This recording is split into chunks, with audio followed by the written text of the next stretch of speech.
नमस्कार मित्रांनो, आजच्या आपल्या गोष्टीचे नाव आहे मुंगी आणि गर्विष्ठ हत्ती. एका जंगलात एक गर्विष्ठ हत्ती राहत होता. त्याला आपल्या शरीरावर आणि शक्तीवर खूप गर्व होता. तो जंगलातील सर्व प्राण्यांना त्रास देत असे. वाटेत कोणताही प्राणी भेटला तर त्याला त्रास द्यायचा आणि घाबरवायचा. मग एके दिवशी हत्ती पाणी पिण्यासाठी नदीकाठी गेला. तिथे मुंग्यांचे घर होते.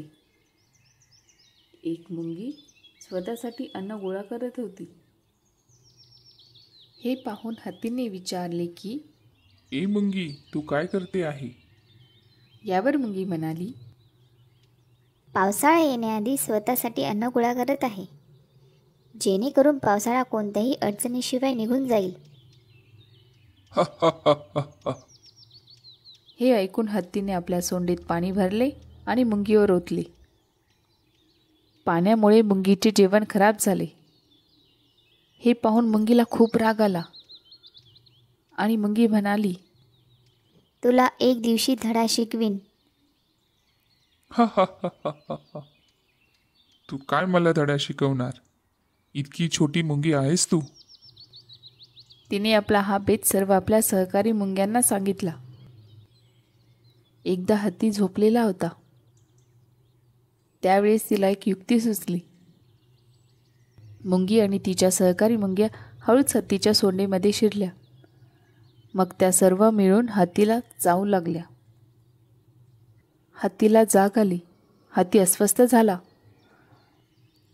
हत्ती आता वेदनेने ओरडू लागला आणि रडू लागला. आता मुंगी हत्तीच्या सोंडेमधून बाहेर आली. हत्तीला आपली चूक कळली आणि त्याने मुंगीची माफी मागितली आणि म्हणाला, आत्तापासून कधीही कोणाला दुखावणार नाही. सर्व मुंग्यांना त्याची दया आली. सर्व मुंग्या बाहेर आल्या आणि म्हणाल्या, कोणाला कधीही लहान आणि कमकुवत समजू नये. आणि हत्ती निघून गेला. तात्पर्य: आपल्या ताकदीचा गर्व कधीही बाळगायचा नाही आणि कधीही कोणी छोटा किंवा मोठा नसतो. हॅलो छोट्या दोस्तांनो, आवडली ना मग आजची गोष्ट? तर अशाच नवनवीन गोष्टींसाठी चॅनलला लाईक करा, शेअर करा आणि सबस्क्राईब करायला विसरू नका. Bye bye.